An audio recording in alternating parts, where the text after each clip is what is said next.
कुछ नाम जन्म से बड़े नहीं होते, कुछ नाम मेहनत से बड़े बनते हैं। ये कहानी है एक ऐसे इंसान की जिसके पास बचपन में पहनने को चप्पल नहीं, जेब में रुपया नहीं, दुनिया में कोई पहचान नहीं, सपने इतने बड़े कि पूरा गांव कहता ये लड़का पागल है। ये कहानी उस लड़के की है जो एक छोटे से गांव में पैदा हुआ, नंगे पैर स्कूल गया और बाद में दुनिया का सबसे बड़ा उद्योगपतियों में गिने जाने लगा। रात को सब सोते थे मगर वो अपने सपनों को सच करने की प्लानिंग बनाता था। ये कहानी है उस इंसान की जिसने शून्य से शुरुआत की मगर भारत का सबसे बड़ा बिजनेस एम्पायर खड़ा कर दिया।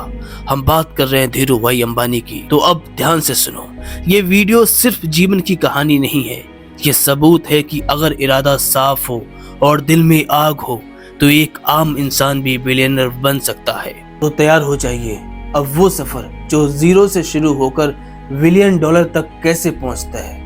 ये सिर्फ कहानी नहीं है, ये एक आग है और ये आग आज तुम्हारे अंदर भी जल सकती है। गांव का लड़का मगर बड़े सपने। धीरू भाई का जन्म गुजरात के एक छोटे से गांव चोरवाड़ में बेहद साधारण परिवार में हुआ था। पिता स्कूल टीचर, कम सैलरी, घर चलाना मुश्किल। कई बार घर में खाने का इंतजाम होता नहीं होता कुछ पता नहीं, लेकिन इस बच्चे के अंदर एक आग थी। मैं गरीबी में पैदा हुआ हूँ पर यहाँ मरने वाला नहीं हूँ। स्कूल में जब टीचर ने पूछा कि तुम्हें बड़े होकर क्या बनना है तो उसने कहा एक बहुत बड़ा बिजनेसमैन। तो क्लास के सारे बच्चे उस पर हंसने लगे, लेकिन वो हंसी धीरू भाई के लिए एक ईंधन बन गई, एक आग बन गई। तो अब ध्यान से सुनना, यहाँ से उनका सफर शुरू होता है। उम्र थी सिर्फ 18 साल और जेब में थे मात्र 500 रुपए, मगर आंखों में सपने बहुत बड़े थे। और फिर धीरू भाई अंबानी मात्र 500 रुपए लेकर यमन के लिए चले जाते हैं और वहां पर जाकर वो सिर्फ 250 रुपए महीने के हिसाब से नौकरी करते थे। न धूप देखते न धूल देखते, वहां पर अपने कस्टमर को ऐसे सर्विस देते हैं कि जैसे उनका वो कस्टमर पहला कस्टमर हो। एक दिन उनका बॉस उन्हें ऑब्जर्व करता होता है, वो अपने कस्टमर को डील कर रहे थे।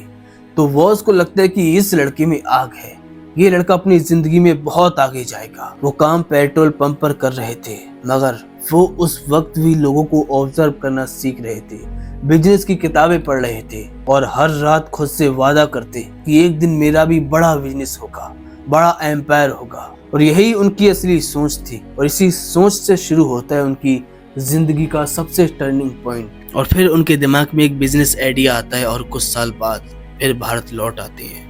वो सिर्फ 500 रुपए की पूंजी से एक छोटी सी मसालों की और धागों की ट्रेडिंग कंपनी शुरू करते हैं। नाम था रिलायंस कॉमर्शियल कॉरपोरेशन, जिसे आज हम रिलायंस इंडस्ट्रीज के नाम से जानते हैं। उस वक्त उनका ऑफिस था एक 10 बाई 12 फीट का कमरा, फर्नीचर के नाम पर 3 कुर्सियां, एक टेबल बस, और जेब में पूंजी लगभग शून्य, लेकिन दिमाग 100 गुना तेज। वो छोटे से पैकेट में धागों को पैक करते और उन्हें बेचते। कई बार उन्हें पैसे उधार लेने पड़े, कई बार रातों को 2-2 बजे तक वो पैकिंग करते और अगले दिन माल को बेचने जाते। उनकी सोच देखो, इस गरीबी ने उन्हें दबाया नहीं और ज्यादा स्ट्रॉन्ग बनाया। अब उनकी जिंदगी में एक वक्त आया जब उन्हें बड़ा जोखिम लेना पड़ा, लेकिन उस जोखिम ने उनकी दुनिया बदल दी। उस वक्त भारत में कपड़ा उद्योग बहुत जोरों पर बढ़ रहा था। तो धीरू भाई अंबानी के दिमाग में आया कि क्यों ना मैं कपड़ा बनाऊं। अगर मैं कपड़ा मुनासिब दाम पर बेचता हूं तो पूरे भारत में मेरा कपड़ा बिकेगा। पर एक प्रॉब्लम थी कि उनके पास पैसे नहीं थे, फैक्ट्रियां नहीं थी, लगाने के लिए मशीन नहीं थी और सब लोगों ने उनका इसके ऊपर मजाक भी बनाया। उनसे कहा कि भाई तेरे पास ना फैक्ट्री है, ना लेबर के लिए पैसे हैं, ना मशीन है, तू कहाँ से लगाएगा। मगर उन्होंने कहा दिमाग बड़ा हो तो जेब बाद में भरती है। और फिर उन्होंने शुरू की अपनी जिंदगी की नई कंपनी।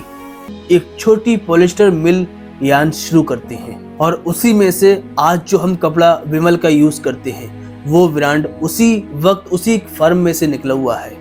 और विमल ब्रांड उस वक्त लोगों को इतना पसंद आया कि सारे भारत में विमल की डिमांड बढ़ने लगी और यहीं से रिलायंस की उड़ान शुरू होती है। लेकिन जैसे जैसे उनका बिजनेस बढ़ रहा था वैसे वैसे उनकी आलोचनाएं भी बढ़ने लगी, उनका संघर्ष भी बढ़ने लगा। उस वक्त लोग कहने लगे कि धीरू भाई जमाने से आगे भागने लगा, ये अपनी लाइफ में इतना बड़ा कैसे हो गया। लेकिन उनका मूल सिद्धांत क्या था वो कभी भी आलोचकों की तरफ अपने कान नहीं लगाते थे।